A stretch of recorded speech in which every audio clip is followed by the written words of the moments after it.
day of this online program of Auto FDP on Introduction to Quantum Computing. And I welcome you, today's speaker, Mr. Karthik Kameswaran, as well as Mr. Aranjit Chaudhary, who is the introducer of today's speaker. Thank you both of you for joining us. Before start, I'd like to introduce the speaker to the participants. This session speaker is Mr. Karthik Kameswaran. He has over 17 years of industry experience in the field of tech strategy, quantum computing, IT program, and delivery management, digital transformation, etc. He is now the vice president of New EYD Incorporated from July 2021 onwards. Prior to that, he has many years of experience in other software companies also. Like he has served as a program manager in Capiot Software, senior program manager in Greeksoft Technologies, IT consultant, senior project manager again in ICICI Lombard, senior manager Kotak Life Insurance, etc., etc. He has the technical skills in programming like C, C++, quantum computing, Java, Redis, Node.js, FPGA, Fuse, OpenShift, Oracle, GPU, .NET in his list, including the management skills like customer delight, pre-sales, program manager, and functional domains like high frequency trading, retail, investment, banking, insurance, etc. He has achieved top 1% employee in 2007 as well as top 1% team in 2007 as a team leader. He has managed a key project that helped the company to get CNBC NASCOM IT User Award in 2009.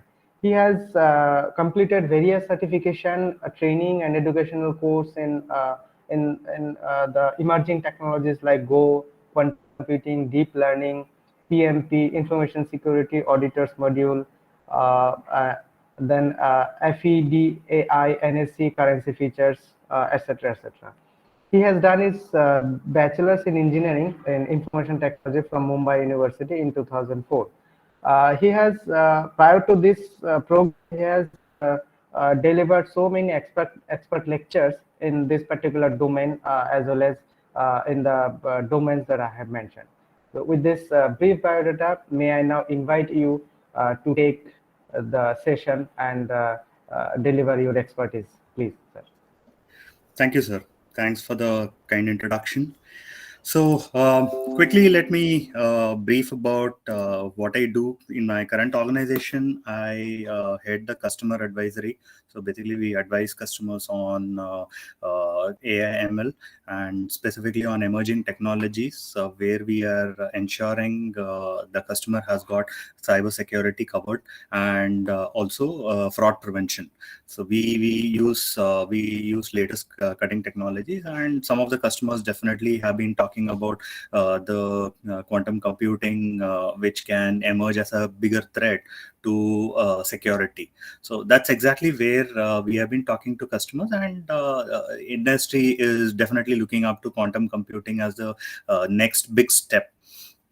With that, I would like to share my knowledge from the industry, and I would like to give a quick background for quantum computing, and also about the program languages. I mean, we have quite a bit of list of quantum programming languages, and I just want to give a background to that. We'll have a deep look at the building blocks of computers and approaches to quantum computing. The primary reason is if you have the background of quantum hardware, you would very well be able to relate, and it's very similar to the history of our regular computers. So if you can recall, in the classical computers, as we call it, our regular computers, the in the 1970s when IBM opened up the hardware architecture, it kind of shaped the evolution of modular computing, or the modular computer, the personal computers, as we see. So it moved out from the large data centers, the so-called data center, which housed one single computer, and put it on the desk. So So during that transition phase, we if we can recollect the history that we read about computers, we know that we have been seeing the miniaturization and various technologies that empowered moving from the large vacuum tubes to transistors to microprocessors to large very large disks to desktop computer. So this whole transition took, of course, 3 decades, but if we can shorten the history and look at it, this is exactly in the same phase that we are in quantum computer today. Quantum computers, if you look at, they are typically housed in large data center. They have extreme requirements, and they are currently housed in such environment. But also there are certain chips, quantum chips, that are being developed based on various technologies, and miniaturization is definitely happening. So over a period of time, we will see that this whole thing will shift to more portable quantum computers. And one of the things that IBM did actually in 1970s was kind of standardizing the whole hardware architecture. They made it open, and that is exactly the current challenge. As of now, the quantum computers, we do not have the standardization in the hardware as much as IBM would have wanted it to at that point in time when they started their quantum computing. So at the moment, we do have certain challenges, but over the period of time, the future looks like where people are looking at more standardized hardware, more standardized software stack, and that's essential to the ecosystem. So let's quickly run through the classical computer, because that is very relevant, and we understand that quantum computer, if you look at, it is very similar to what an FPGA or a GPU is. Quantum computer in itself is not a computer. It's more of a misnomer. Quantum computer, in practical sense, is more of a coprocessor, like a graphics card. CPU is not typically very good at. CPU is very good at general purpose computing, but it's not very good at specialized tasks. So that is where specialized tasks like graphics processing is done by GPU, and FPGA, which is highly programmable in the sense that it can act either as a coprocessor or as a communication component, or both. Quantum computer is exactly the same. I mean, it's very specialized in the sense that it has an extreme performance, but it can solve only a particular domain of problems, and it's specifically suited for certain set of operations. In a classical computer, if you keep aside the quantum computer, so what do you typically have? You have a main memory, you have the CPU, you have the interconnects, you have the accessories like mouse, keyboard, external disk, and so on, and you do have connectors like PCI Express, on which GPU is hosted, and so on and so forth. So there are clear standards through which these communications happen, these integrations happen with the main computer. Whereas you look at quantum computer, the interconnect is from a logical perspective. If you look at, the whole ecosystem is exactly the same. You have interconnects, you have the classical computer host CPU, and you have a quantum computing, the core of quantum computing. But here the interconnect actually plays much more vital role, because the quantum computer has got its own susceptibility to errors. If we can think back to the earlier era, where in 1950s to 1990s, the whole communication kind of stabilized over that 4 decades. During that period, the amount of errors that we used to have in communication is something that we can wonder right now, because today we do not have that level of errors. Today, if you look at the packet drops, and if you look at the amount of errors that you have in communication, it's far lower than what it used to be. Earlier, there used to be copper cables through which we used to have communications, and we used to have errors in communication, and a lot of retries, packet sends used to happen, and UDP was definitely not a choice at that point of time. Whereas today, if you look at a lot of screen sharing and video applications are actually running on UDP. So which is great, because today's environment is much more robust. So that's exactly the history. And today quantum computer is exactly where it the classical computer used to be in 1960s and 1970s. So that's the comparison that you can do.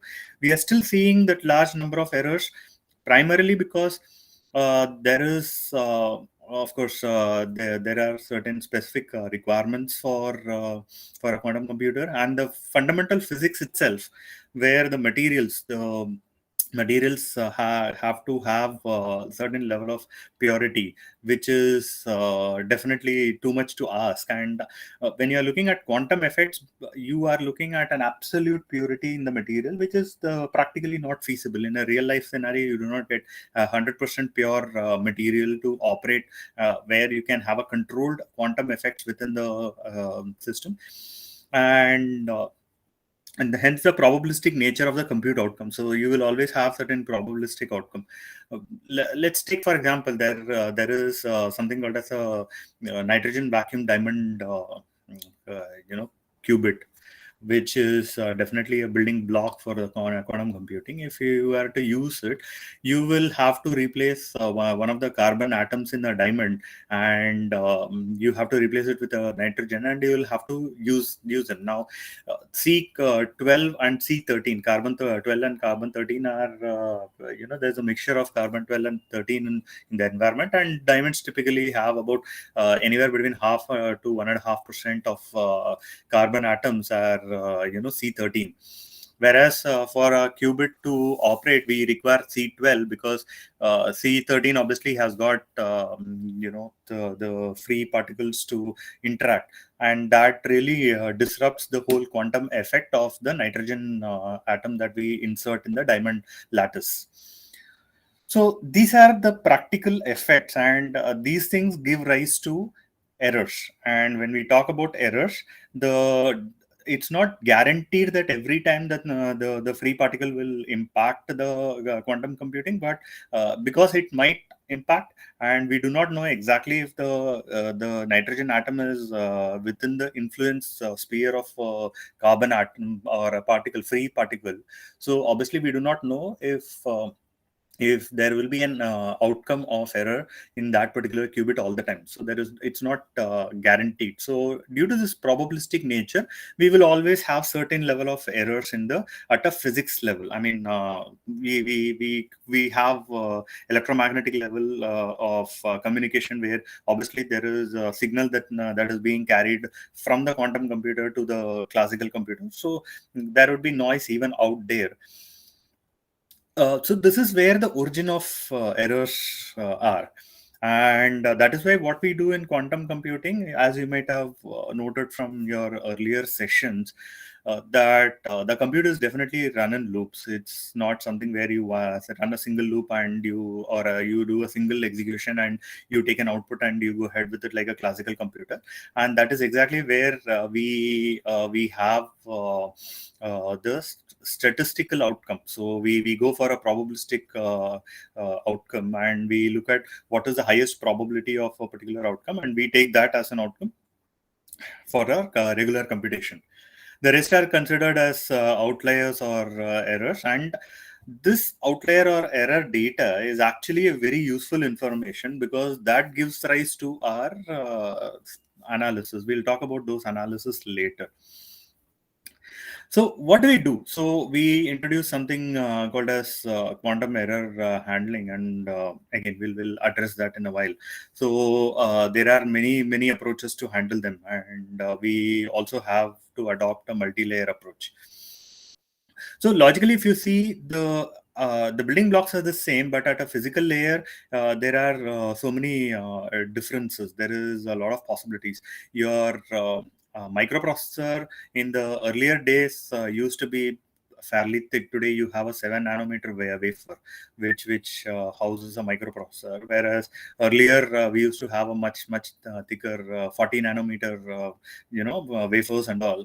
So if you look at the overall emergence of the transistors, the microprocessors and all, you would find that even in those times, the problems related to the noise was still there.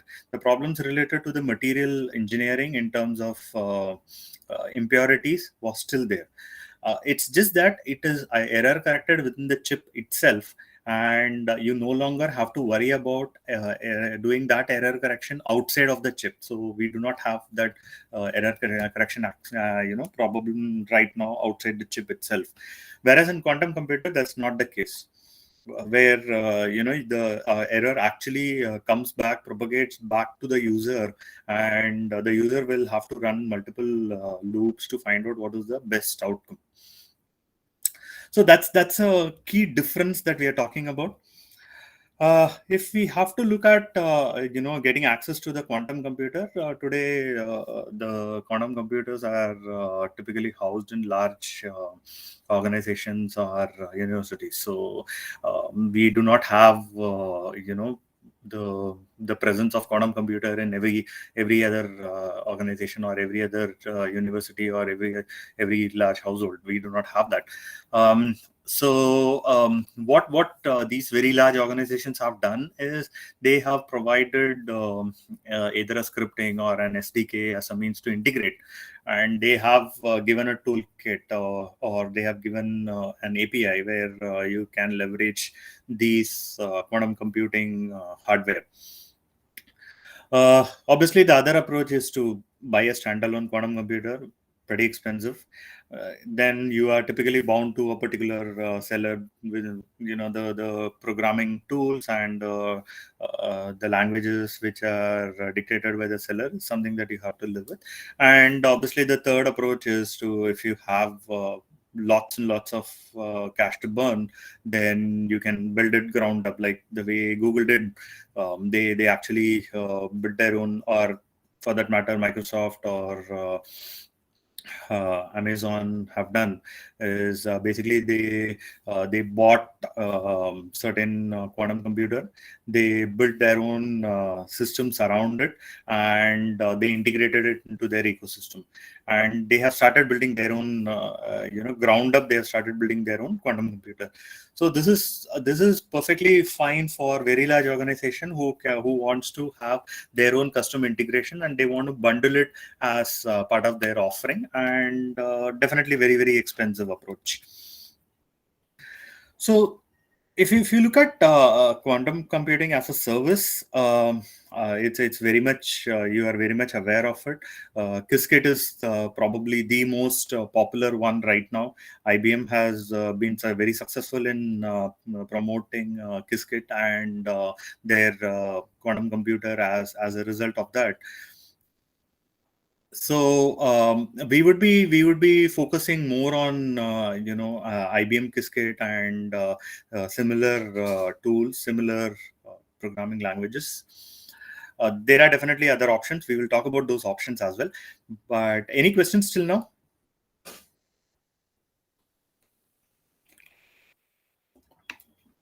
Okay. So quantum computer, if you want to use quantum computing as a service, then you require the knowledge of only the SDK or the programming language, pretty much like any other cloud service that you have today. But if you buy yourself a quantum computer, then definitely you need to know the knowledge of tools and the hardware itself, and you need to understand the hardware much better to able to get the fastest ROI. Sorry. And a good knowledge of hardware is also essential to be able to maintain that computer. And when you're building a quantum computer, obviously then you need a large team of very large team of physics experts, physicists, material engineers, electrical engineers, electronic engineers, computer engineers. you need to have a very large team to even to get anything started. I mean, to get anything working. And typically, these machines require special environment. They typically work at a very low temperature, except for the fact that there are photonic or diamond lattice NV center based qubit which don't require low temperatures. But otherwise, most of the other supercomputers, sorry, your quantum computers require superconductors to operate, and superconductors typically are stable only at low temperatures. So we are talking about up to 4 Kelvin kind of temperature, 0 to micro Kelvin to 4 Kelvin is what we are talking about. Absolute zero is not possible. So we are talking about few millikelvin to 4 Kelvin temperature, which is extremely energy intensive, and which is also the very very difficult to maintain. And that's one of the or rather that's the key reason that we are not able to move the quantum computer from the lab to a desktop. So we are going to talk about two different approaches of quantum computing today, the major two approaches, and we'll see how these impact the choice of programming language that you choose. So quantum annealing is very popular today, primarily because there's a company called D-Wave in Canada, who have actually done a brilliant job of propagating the knowledge of quantum computing among the masses. Like very much like a Tesla car propagating the idea of electric vehicles, D-Wave has propagated the idea of quantum computing, commercial quantum computing, because it has been in research for a long time. If you may trace back the history, ever since early 2000s, there has been a good deal of interest in quantum computing, and by end of 2010 2011 there was significant movement in quantum computing in the research area. But when D-Wave actually came up with Ising glass spin based approach for their qubit, they actually were able to commercialize this product. And you can trace back the roots of D-Wave to 2012 when they brought out the first commercial quantum computer. So they have been following this concept of quantum annealing. So what is a quantum annealing? Basic physics. We look at the energy states of particles. Energy state fundamental rule is that it will always choose the lowest energy level and will dissipate the energy definitely. And choosing the lower energy state being natural, it can be mapped to finding a global minimum. So if you can look at or correlate with a mathematical function where you are trying to find a global minima, you can easily understand that quantum annealing can directly map to such a problem statement. So if we have to look at, let's take NP hard problem. Let's take traveling salesman maybe, or anything where today you are using heuristics, right? You can take any of those NP hard problem and see and look only at the optimization problems, and we do not look at absolute solving. We are looking at optimization problems, and we have these finding the global minimum. So maybe reduce the cost of traveling or find the shortest distance, or so on and so forth. So quantum annealing can actually solve that, because the quantum tunneling effect actually can lead to over a period of time, definitely it can lead to something called as a minimum state, and an absolute minimum state can be achieved. So once at every particle level, if you are able to do that, and if you are able to map that energy level onto a particular qubit state, and you are able to map each of the qubit state into a matrix, the state or the outcome, you would be able to map it to the actual value, which can be consumed by a classical computer. So now once you have mapped these states, whether it's a high state or a low energy state, and then you are able to identify and you are able to arrive at a value, then classical computer can take over. Then classical computer is superb at handling the values, discrete values. So one of the key things that we have to note here in quantum annealing is that you do not have a discrete computing. It's more analog in nature, in the sense that you have a continuous energy state changes, and you actually look at adiabatic evolution, where you apply energy in such a way that you bring about quantum tunneling, and then you slowly reduce the energy state, and eventually you quickly reach to the global minima. Where if you have to go through a normal quantum tunneling in a natural state, obviously your classical path will take long time to reach the global minima. To accelerate that, you go for an adiabatic evolution, and you can quickly arrive at a global minima, and you can find the outcome of the product of the problem that you are trying to solve. So, which means, how do we handle? How do we solve a problem using quantum annealing? So we have to first start in a quantum mechanical superposition for all the possible states. So in a matrix, if we have to have the candidate states with equal weights, and then you start, and then you process them using the quantum fluctuation, using the Eisen model, the ground state is reached, and that comes to a global minimum. So how do you map uh, the possible states, the candidate states in a matrix, is what the goal is. So the goal is to be able to arrive at a function which is your what you can call, it's a cubo model. And D-Wave has been particularly pretty good at handling this. They have been giving the tools which can translate your high level problem into the function, global minima function, and the candidate states are mapped. And once you are able to map the candidate states, it's given to the quantum computer, the D-Wave quantum computer, through their SDK, and it's able to process the computing. On the other hand, if you look at gate approach, which is much more generic, and you can compare it with quantum annealing. Quantum annealing typically would be able to solve not more than, let's say, 30% of the problems that you have, NP hard problems. So before we move on to the further discussion, just wanted to highlight a fact. Not every problem needs to be given to a quantum computer. A quantum computer is a very specialized computing device. So obviously you cannot have all the problems thrown at it. So you cannot just ask a simple image manipulation to be done in a quantum computer. You do not really do that. You have standard programs to do it. You have GPUs to do it. In fact, a GPU cluster is much better at doing very, very large image processing, like radar images or weather images, satellite images, and all. It's much better in processing them high resolution images than giving it to a quantum computer.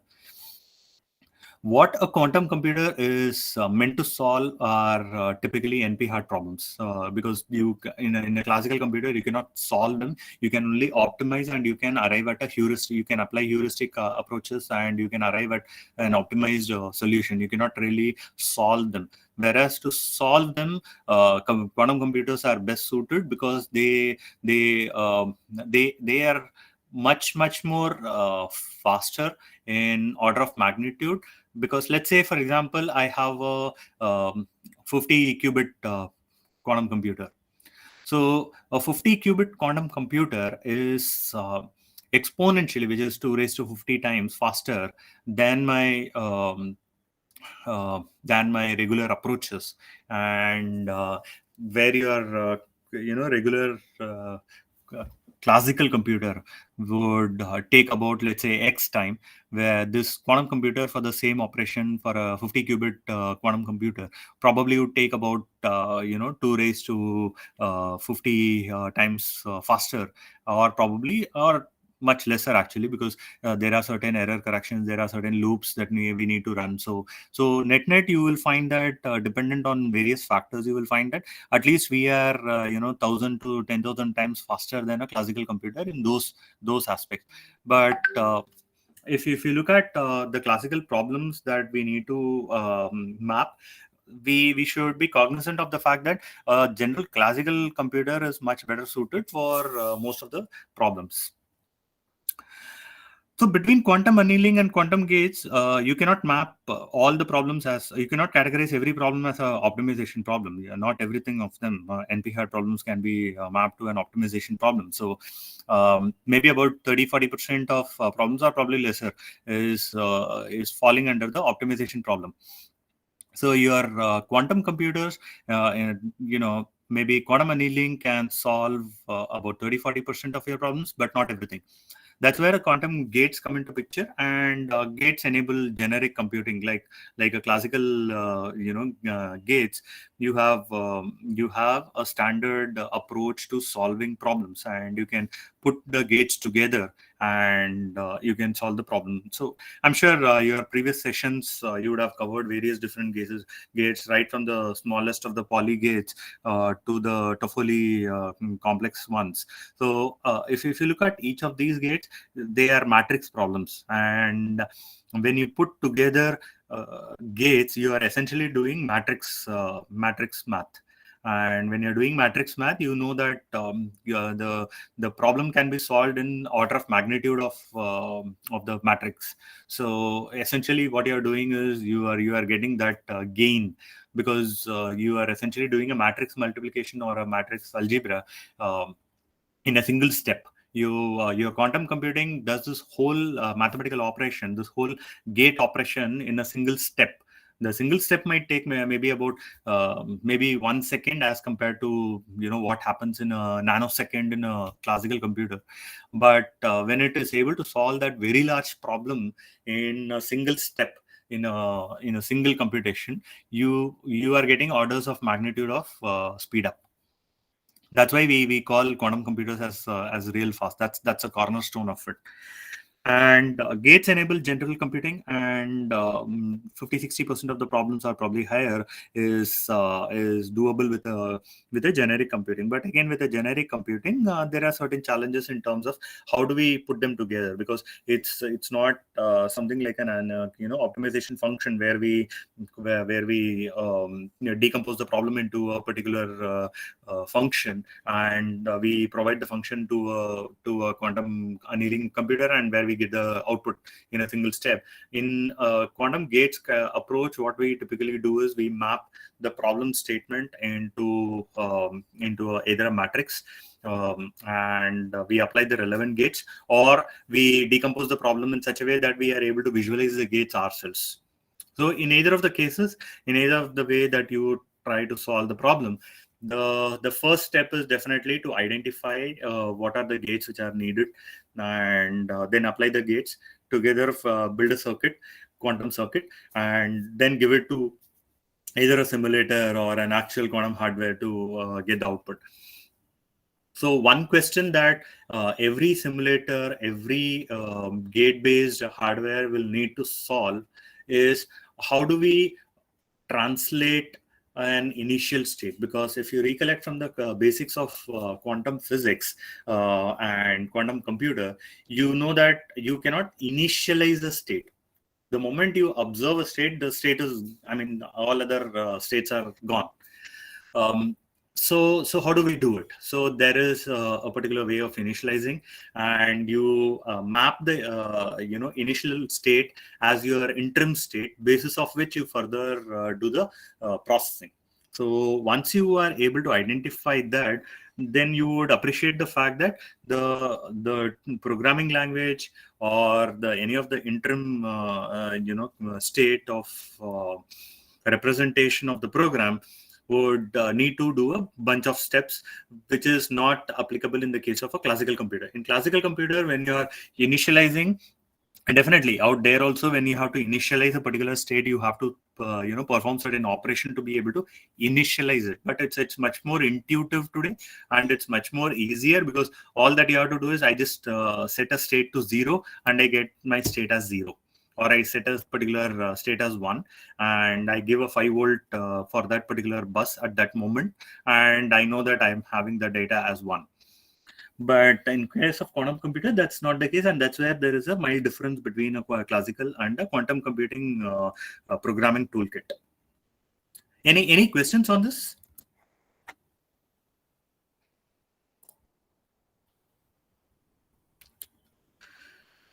Okay, so let me move to the full stack, and this is exactly where we are going to talk a little bit. So right now, if you look at the overall nature of quantum computing, you do not have a fully generic stack where you have a hardware and software together represented, and which is more generic. Today, every the quantum computer has its own hardware variations. They have their own ways of handling the input, and the integration happens. And when we are talking about languages like or SDKs like Qiskit, we are talking about a particular implementation. IBM has been phenomenally wonderful in propagating the quantum computer, in the sense that they have, in fact, they were one of the first to, make large publicity about availability of general tools, and that kind of got a lot of researchers to begin that, and they have been able to establish a particular stack. Whereas in case of other computers, quantum computers, you do not have the same level of adoption with everybody, and that is where the variations are. And eventually, we will find that there is, no interoperability between various toolkits. Uh, annealing and gate-based quantum computers, so they do have a lot of similarity in the overall stack, in a sense that they do have the quantum chip, they do have the classical computer, they do have the controllers, sensors, they have the microcode, and they have a compiler, they have the framework. Absolutely fine. It's just that we cannot uh, directly correlate. Logically, they are exactly the same, but at a physical level of implementation, or the software level of abstraction that we are talking about, we will find so many variations, and eventually we find that there is no interoperability. So we'll briefly talk about each of them. What is hidden in this picture is dealing with the quantum errors. So quantum errors, why I'm particular about quantum errors, is because your whole computing stack is driven by the level of controller, so, or the error handling. And today, a 4% error rate is still considered a good error rate. I mean, if you were to talk about the classical computers, and if you see that you have a 4% error rate, which means that the whole industry is practically, kind of useless. Today, you find them to be in a much smaller magnitude, maybe 1 in a billion kind of error that is happening, and probably more at times, but internally handled in such a way that the higher level beyond the chip, you do not find the errors propagating. Whereas in terms of quantum computing, you will find that the error handling is propagated all the way until the algorithms level. So you need to be able to be cognizant of the fact that the error handling is also driving your multiple loops, and that is exactly why there is a difference. uh, if you look at the bottom two layer, they are purely electronics and quantum physics. They typically deal with your connections, your chip building, your the nitty-gritties of handling the electromagnetic shielding, the nitty-gritties of handling the temperature control, and handling the light amplifications, ADC, DACs. So you have all those in your bottom two layers of quantum chip and qubits. If you recollect from our earlier talk about being a co-processor, and you know that sensors and controllers are essentially part of a classical computer. But if you, in this particular case, if you look at the controllers and sensors are both ways. So typically the controllers have a lot of integration with the classical computer, and the sensors are typically on the quantum chip side. And basically, or rather the whole quantum computer itself, not just the chip, the whole setup. There are plenty of sensors, and all these sensors give back the information to the classical computer, and the controllers drive the input. So variation of temperatures, or the electromagnetic level shielding. If you find the sensor is going to away from your regular readings, then obviously you need to stop a particular DAC, and you need to stop and relevant ADC, and then you have to have detailed investigation of them. But detecting all of them is not humanly possible, because you cannot keep that's not feasible. So classical computer is necessary to be able to integrate with that. And classical computer also provides the data, in a sense that it doesn't directly provide the data to the quantum computing, but via the controllers it gives the classical control bits. So the classical control bits have to travel via the controllers onto the quantum chip, and they cannot directly talk to them. Any questions till now?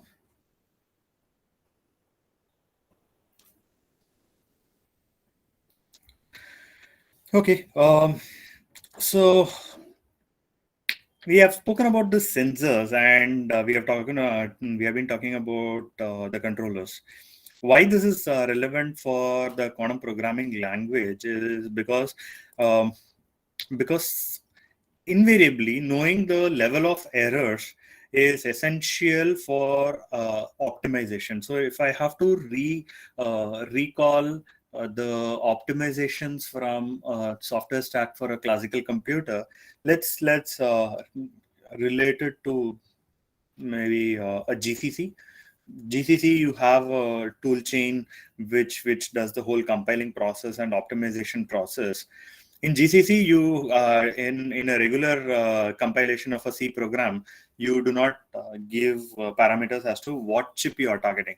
It does a generic hardware targeting basis of what hardware you are currently running, and it would typically target for the same architecture. And it would give you, let's say, you are using an Intel Xeon processor. It would typically build for a Intel x64 architecture, the common one which can run across multiple devices for multiple architectures on a basis common instruction set. It would be building your application, and it would perform optimizations to suit for Intel x64 chip. But if you specify that you want to build for an ARM chip, it would do optimizations specifically for the ARM chip. Now, this is exactly where the whole ecosystem of sensors and controllers come into picture, because now your quantum errors need to be also taken into consideration into optimization, and that needs to be taken care. Now, how do we take the error correction? We do have in quantum instruction set, in various papers, researchers have proposed having quantum error correction as an inherent instruction, and not just at a physical layer. So when you're having an instruction set that does certain error corrections, if you have to, let's say, reset a parity bit in a older a classical computer, you had certain instructions to do that. Today we have largely that's part of the inherent design itself. So it has moved from the instruction set to the microcode.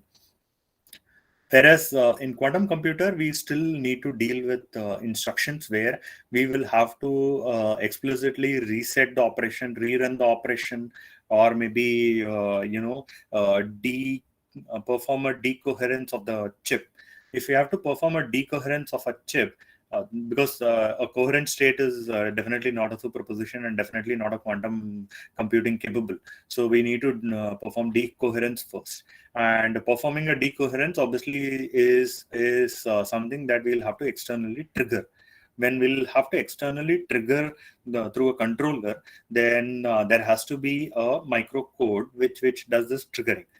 So what is a microcode like in a GPU? A microcode essentially translates your instruction set to set of signals of zeros and ones um, in terms of signals, electrical signals. So the microcode will essentially drive those chips. So similarly, in a quantum computer, if you have to perform a decoherence, your instruction set might have a single instruction saying perform decoherence. But internally, what the microcode should be doing is that the quantum microcode would translate this decoherence, because decoherence is not applicable in a classical computer, whereas performing a decoherence is applicable in a quantum computer, and we translate into a set of signals. These signals do not go to the chip directly. They will have to go through the the sensors and controllers. And once these signals are passed to the sensors and controllers, the controllers will obviously initiate that particular operation with the chip, and the chip would actually perform that decoherence. Now, if you have to look at the sensor part of things, there's a company called as Q Control. Now this is unique in the sense that when they started, nowadays you have a couple of more companies operating in this space, but Q Control is solving a unique problem. What they essentially do is at a level of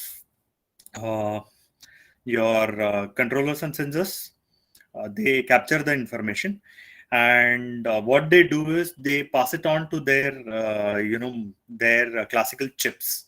The classical chips would perform a certain operation. They would do a data mining. They capture all this information. In fact, they have come out with something called as a machine learning module specifically for optimizing the controller information basis of the sensors. So that sensor information is given to a quantum machine learning, a machine learning, classical machine learning, and the outcome of it is mapped to what input should be given to the controllers. So this is achieved through quantum or Q Control devices. Now, Q Control being a company that is solving that one particular problem, which is actually a very what I can say is concerning problem in the whole quantum computing space.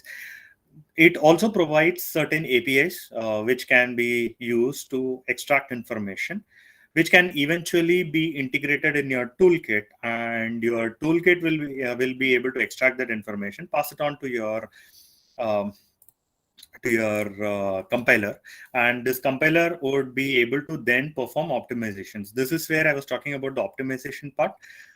The optimization is already done by the Q Control, but the outcome of it, when it is given to the compiler, now the compiler knows what are the typical states which are applicable, or what are the typical instruction, how frequently it needs to perform a decoherence, and how frequently it needs to perform a sensor information to find out if the coherent state is maintained, if the output voltages are consistent, if the output voltage is strong enough to be able to drive the data into the classical computers, because some of the transmon qubits in the hardware do not have enough energy to enough voltages to be able to drive data to the classical computer.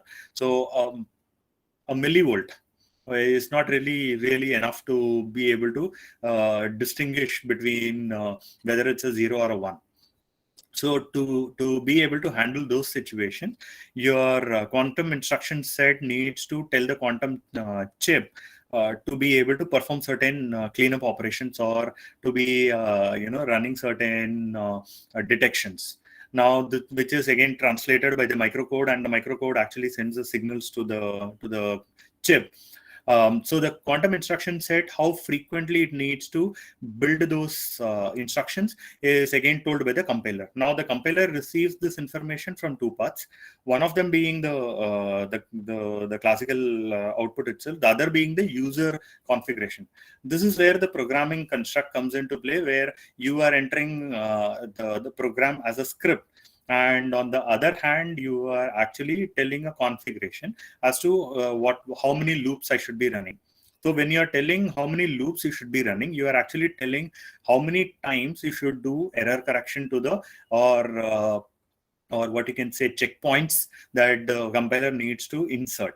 And these checkpoints typically ensure that after every loop, there is a particular step to understand the consistency of the outcome, and the quantum chip is ready to do the next loop.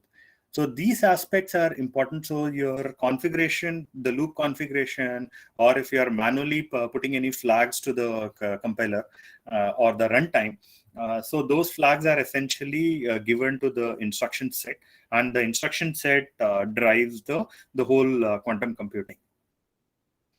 So, any questions on this point right now, or I can move ahead to the next? Okay. So if you have to look at the slide, you'll ask me why it is an expected future. And why not today? I mean, today also you have the compilers, you have the runtime, you have the instruction set and microcode and so on and so forth. Why do we say that it's an expected future? A simple fact that because there is no standardization, there is no one approach fits all kind of a scenario. In your D-Wave, classical computer does not interfere between your SDK and your instruction set. It doesn't really come in between. Whereas in case of a gate-based approach, you have this particular steps. And again, in a gate-based approach, you do not have all the components. Like some of them are native compilers, some of them are what we can say transpilers plus JVM kind of a scenario. And then there are certain languages and frameworks which do not operate on actual quantum hardware at all. So those are the simulators. So definitely this is not a firm approach that we are talking about. This is only an indicative approach that we are expecting in the future, where everybody is standardized, and the underlying two layers definitely can be changed from a simulator to actual hardware. So those things are doable, but from a stack perspective also we find that there is no standardization.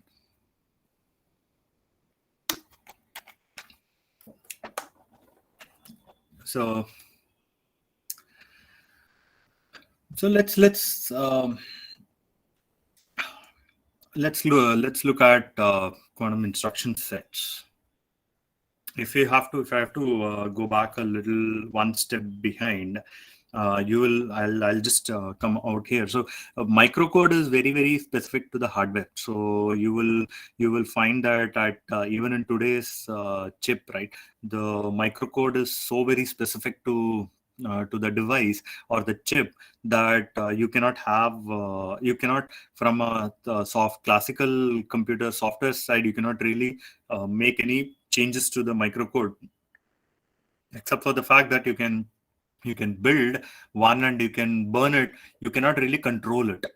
It just operates. There is no way to control this. So the lowest level of standardization that you can do is definitely at an instruction set.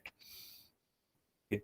And CQSM is one of the kind of a broad hardware agnostic and guaranteeing interoperability between various quantum devices and compilers and simulation tools.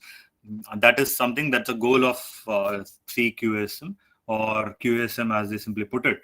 This was developed by this Dutch university. I don't recollect the name, but so what they have done is they have designed it to be that. Obviously, not everybody is adhering to it, but the goal has been pretty grand in the sense that they want to create this hardware agnostic completely, and more like a GCC kind of a toolkit kind of a thing, where they are not exactly the same, because GCC is a toolkit, but CQSM is something where they want the hardware manufacturers to abide by their instruction set and align it to them, and deliver microcode which would map to the instruction set that they have developed. Pretty grand plans. There are some companies which have done it, but not all of them have done. And another operation, or rather another attempt in 2016 was done by researchers backed by this company called as Rigetti Corporation or something. So they released a paper on development of Quill. The Quill is in fact pretty interesting in a sense. They were the first to propose this shared quantum classical memory model, where you are able to share the data between the classical computer and the quantum computer, where the microcode and the sensors and the whole equipments will take care of this translating the whole signals, and exchange data between the quantum computer and the classical computer. And it was meant to handle both classical and quantum computer, in a sense that it would be mixable with a regular instruction set of let's say an Intel chip or an ARM chip. And they brought this particular focus on bringing a standardization, so that there would be a shared memory model. They did not work on the shared computing model. So in the sense that they did not bring about a change in or rather a standardization at interconnect level, but they brought about it at instruction set level, which is very important, because if you are able to bring a instruction set which is able to handle both classical and quantum computing together, you are essentially targeting the whole computing universe. So if you're talking about GPU, you're talking about FPGA, or if you're talking about quantum computing or a classical computing, at the end of the day, if you have a unified instruction set, the whole tool chain becomes much easier. It becomes very standard. So this is the lowest layer of standardization that is being done and that can be done, beyond which it's far too difficult to standardize everything. So that's a fantastic attempt. There are a few other approaches that are happening. OpenQSM, which is introduced by IBM, is it's very similar to Verilog. For people who come from the electronics background and people who have been into chip designing, they can very well relate to how hardware specific is Verilog, and why this particular QSM is important, because if you have something very much like a Verilog and which is closer to the hardware, then it abstracts a lot of complications beneath, and it's going to give that complete standardization. So it's a great attempt by IBM, and in fact, a lot of services are dependent on the OpenQSM, including IBM Qiskit. Quite a few frameworks are dependent on OpenQSM. In fact, we find that QX, which was developed, was also inspired by QSM in part. Blackboard, which is developed by again another Canadian company, Xanadu Quantum Technologies. It is specific for photonic quantum hardware, and specifically to handle the continuous variable programs. Now, this is very essential to distinguish. They are not targeting generic hardware. So in a sense, we might talk to a photonic quantum hardware. But I mean, it's quantum computer, yes, but it's not a general purpose computing, in the sense that it's not again solving all the continuous variable problems. Like D-Wave, they are also focused on solving a particular subset of problems. So only the continuous variable programs can be handled.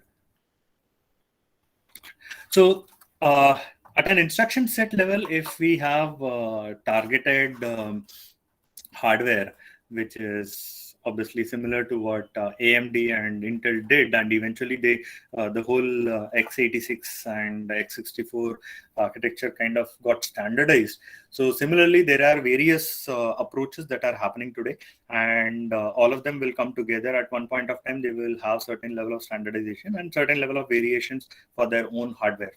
So today, if you look at some of the standard instruction sets, you will find there is a standard set of instructions for which would be able to solve 80-90% of your programs.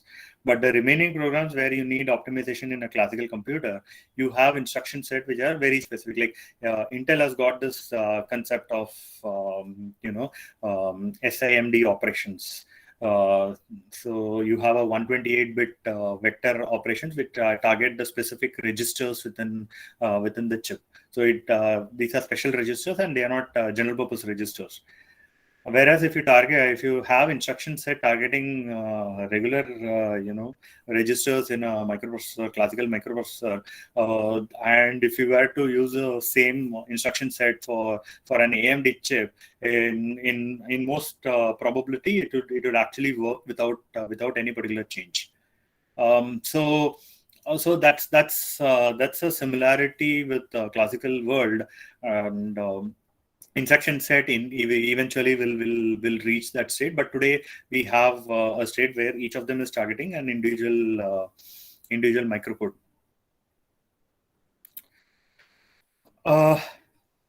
So any questions here?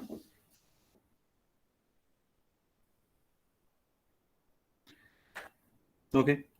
So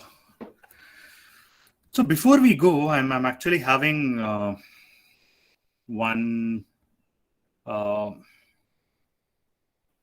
So let's take one particular sample program. So if one of you can come up with a sample program in Qiskit, I can actually help you relate to the whole programming paradigm.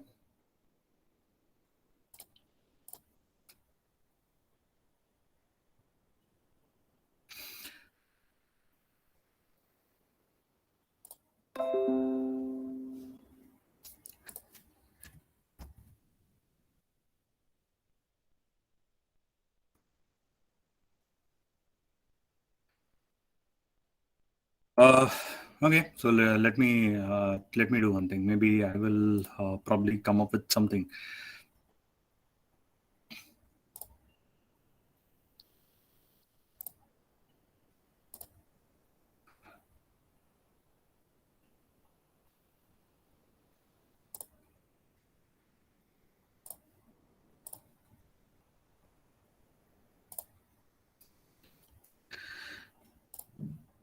Okay. So let's move on to Quantum SDK, and we'll really see where why we have variations at this layer, and what are the different options that you have when it comes to choosing a programming language.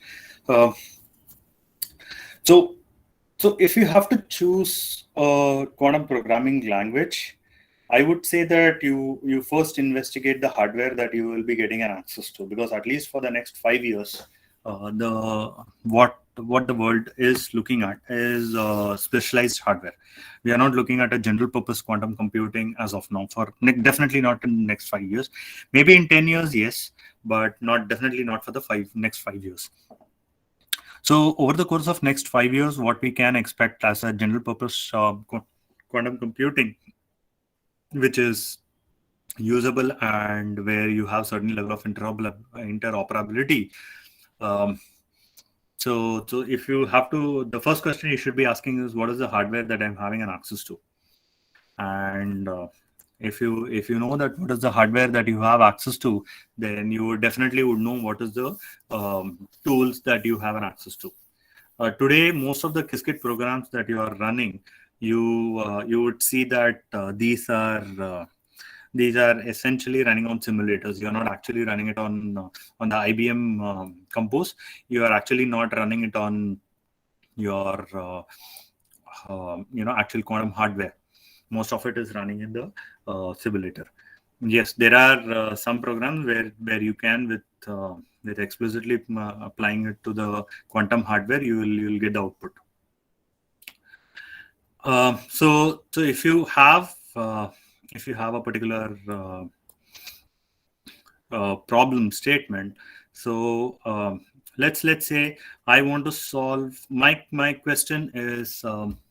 My or the problem statement that I receive is, let's say I need to um, find or I need to handle the simulation for CFD, which is an automobile engineering. I'm actually wanting to know how much is the drag and what is the kind of what should be my design of the hood, and what should be the design of my roof, so that I have the best efficiency. And this is a very practical problem today. Even today, with large automobile companies, they actually use super computers to solve this problem.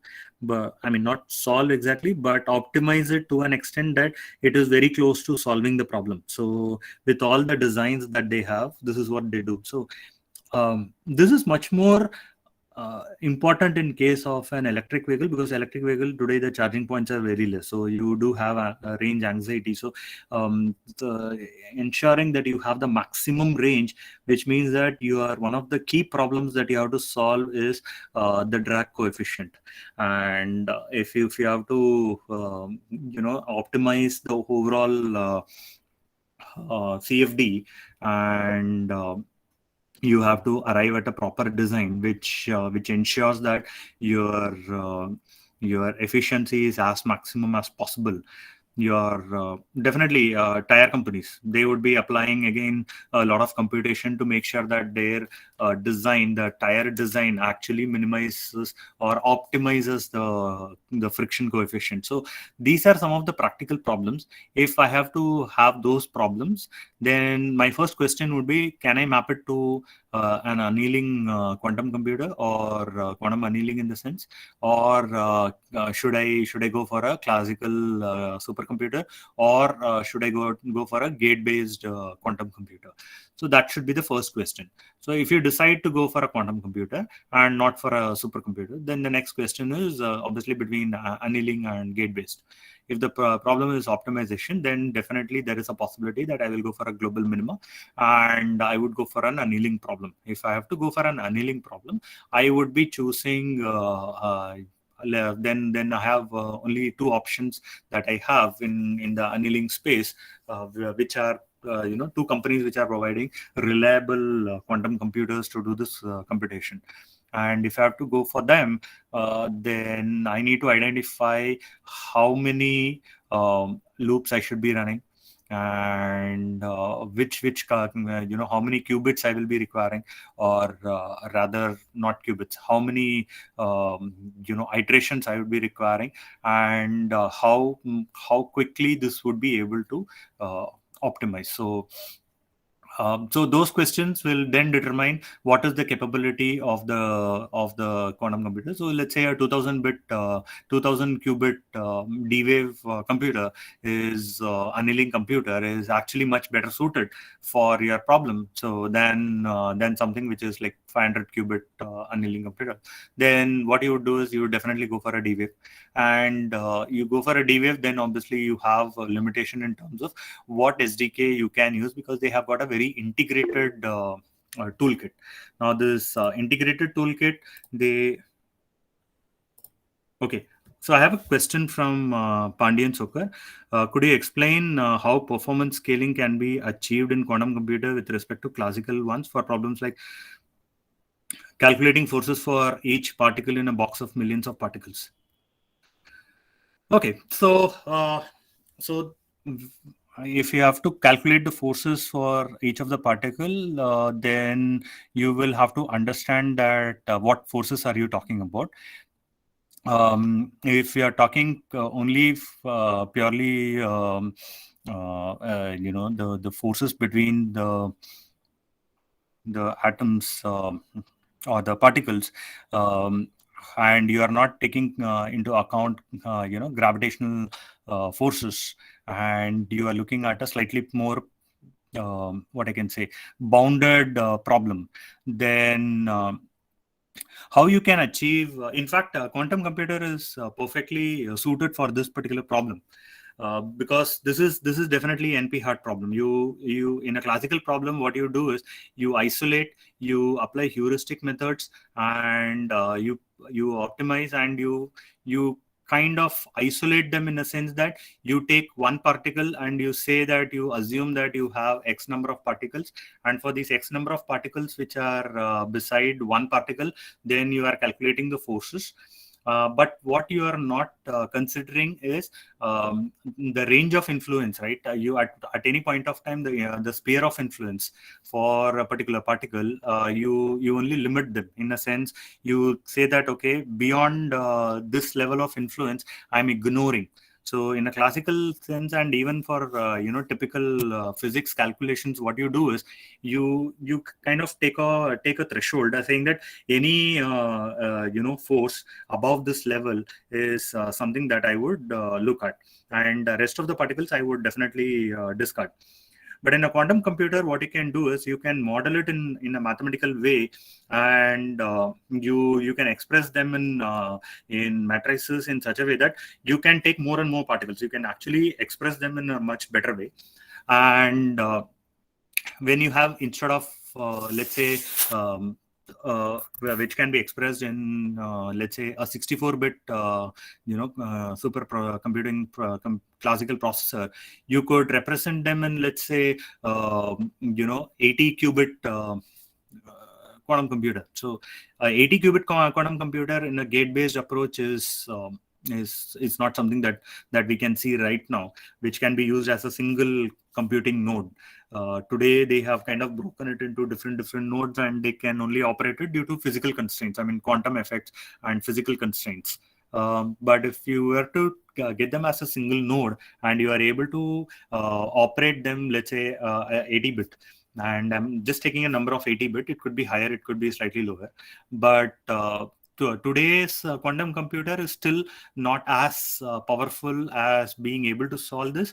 But definitely, if the number of particles are very less in number in terms of interaction, if you are looking at, let's say, CERN's LHC, where they have interactions of many particles, right? Obviously, in those scenarios, they do have a lot of computations to do. They do have a lot of scientific computations that are still done by hand, for a fact that they have to eliminate the interactions of the particles which are much away. But if you are able to bring them together and express them in a single equation, or rather a single matrix representation, you can translate them into quantum computer, and only a quantum computer can do it. Otherwise, you give it to a supercomputer, it definitely would take about maybe 100 years to solve it, or maybe 10 years to solve it, running continuously. That's not really feasible, because these computations, you will not do it in a single step. You will have to apply a lot of iterations. You will have to apply approaches like Monte Carlo simulation kind of approaches, and you do multiple iteration, 10,000 iterations, 20,000 iterations, a million iterations. So for all these iterations, quantum computer will be able to do, because it will solve that whole problem in a single step. It will not solve it as a series of mathematical steps, but it will solve it in a single step. But when you solve it in a single step and you keep iterating, a 20,000 iterations or a 1 million iterations is not too difficult. But to be able to accommodate all of these variables and all of the interactions converted to variables into a single quantum node is actually the challenge right now. But once that is doable, quantum computer is something that can really solve. Pandin, does that answer your question?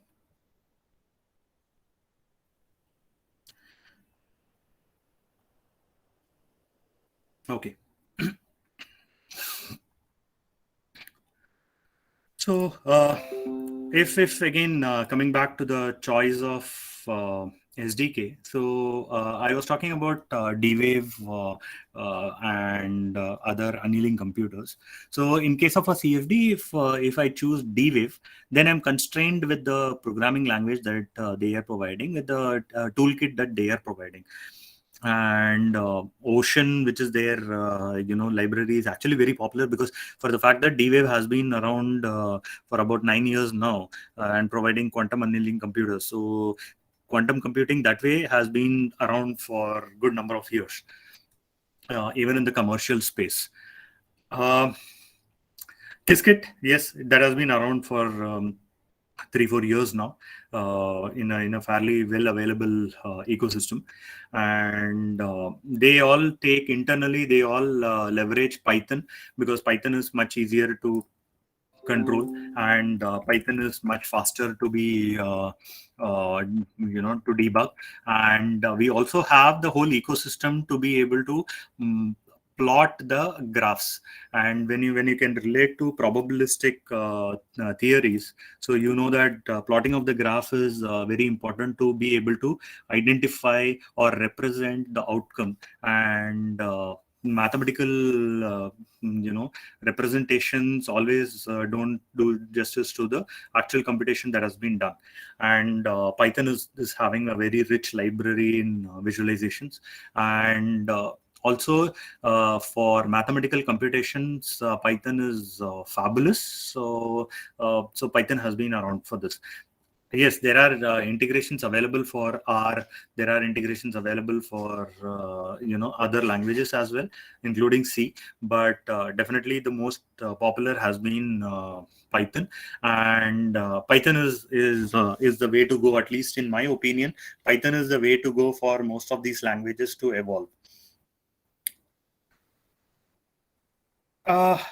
The toolkit, definitely, as we spoke earlier, the toolkit obviously will contain either a transpiler. So you write a code in Python, it will transpile into something else, or you write a code in C, it will transpile it into Python. So, or probably something like that. So these are some of the various approaches that each of the SDKs have taken. So you need to be cognizant of the fact that what programming language your quantum hardware supports, and basis of that you learn that tools and languages, and you proceed ahead. So if I were to give a good classification, imperative languages and functional languages, these are the two buckets in programming language. And imperative language are by far the more used and more popular, because obviously your Qiskit, your your D-Waves Ocean, everybody would take a single approach. At the end of the day, as an imperative language, they would take a common approach. And some of the well-known languages like Scaffold, Q Sharp and all, they invariably are imperative. Underlying, they might be they might be running a simulation, or they might be running a actual hardware. But at a programming language level, imperative languages are far more used. Functional languages, they are definitely easier. I mean, if you ask me, functional languages are easier. Like in classical computing, functional languages are much easier. But in terms of adoption, the whole toolkit chain and the whole stack, the tech stack of software to hardware, if you were to ask me, the functional programming is still a bit away. Functional programs, even today, if you see a couple of functional programs that are available, so even what they do is they internally transpile it to Python, or probably internally transpile it or compile it to QASM, and then you will find that QMASM and QASM, they invariably, or functional language, they invariably go into QASM. And once you have QASM, you know that QASM can be run on specific hardware. So that is exactly where, how do you differentiate on these. And programming languages, otherwise the limitation is today on the hardware. But if you have to learn, I think Qiskit is a great way to start. But exploring other options is also important, because at this nascent stage of evolution of standardization, we do not really know which technology is going to be dominant, and which is going to really shape the way ahead. So knowing, at least having an introduction to the other programming languages is equally essential. And knowledge of hardware is extremely important, and how they shape and what they influence is important. And you will definitely would need to understand the nitty-gritty. So TensorFlow quantum computing, if I have to take the example of that, it invariably translates to Google CARQ. So Google Circ, internally what it does is, internally it has its own engine to run. So your TensorFlow Quantum is actually a second level abstraction. So TensorFlow Quantum, you can use it for quantum machine learning. And for quantum machine learning, if you have to use it to give it to a quantum computer, it gives to Google Circ, and Google Circ internally executes and gives it back to you, usually through a simulator, unless you explicitly configure it to run it on a hardware on a regular basis. It will run it on a quantum on a simulator. Any questions here?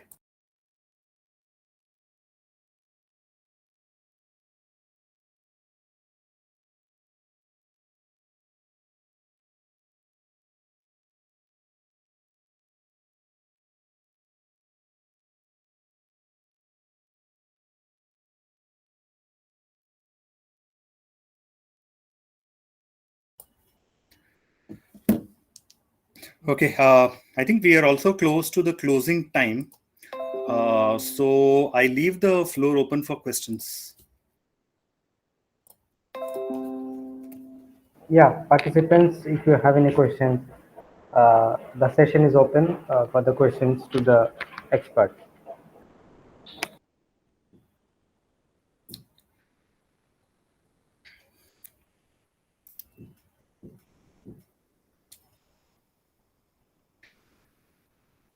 Okay, just to give you some context of where the industry is headed overall, if I were to tell you, a lot of companies are evaluating quantum computing, but they do not invest directly into the hardware. So they are typically investing only in the languages like Qiskit. And Qiskit is actually the most popular, if you ask me, of all the general purpose computing today. Qiskit is being very favored. So if you want to learn something, it's a natural choice to go with Qiskit. But definitely do keep reading about others as well.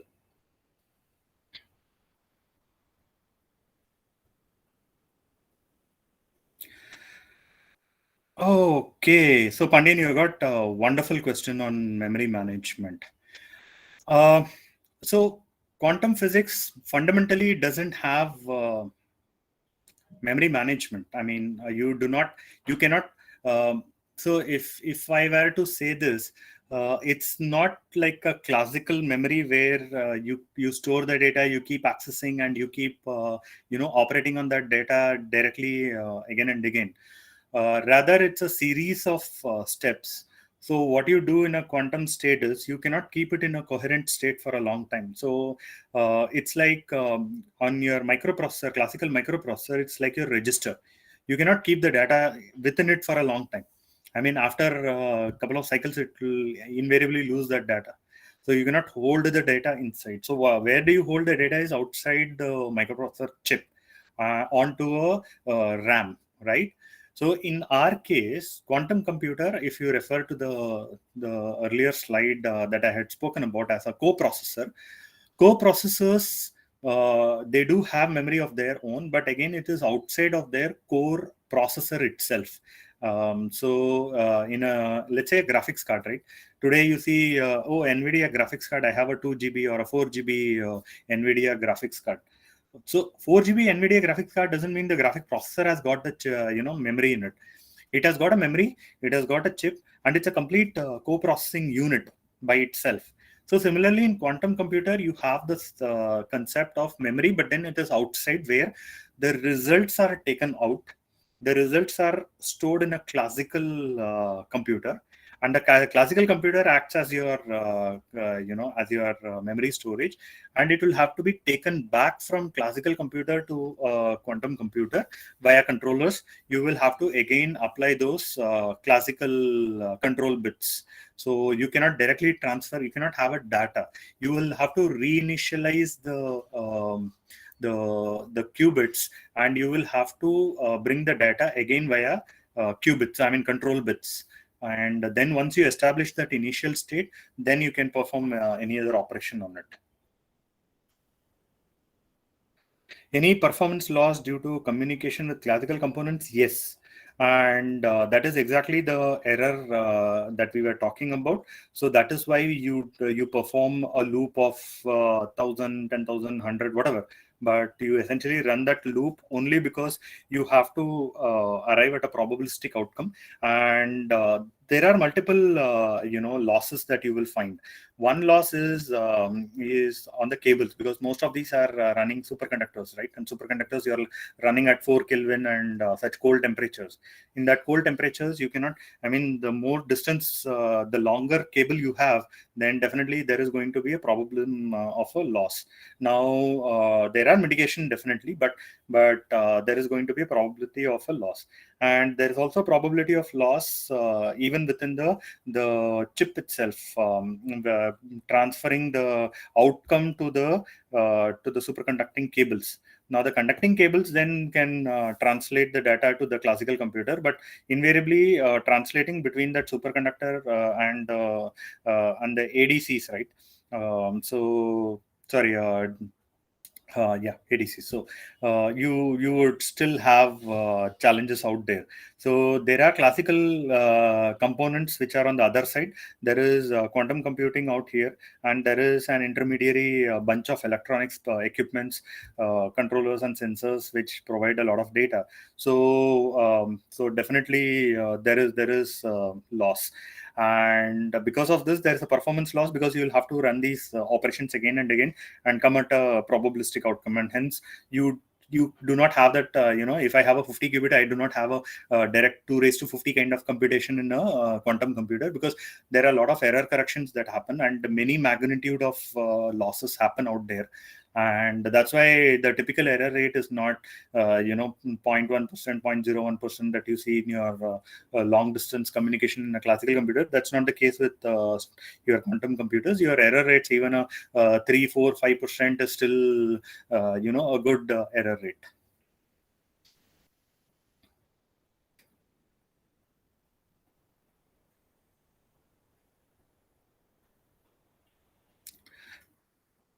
Thank you.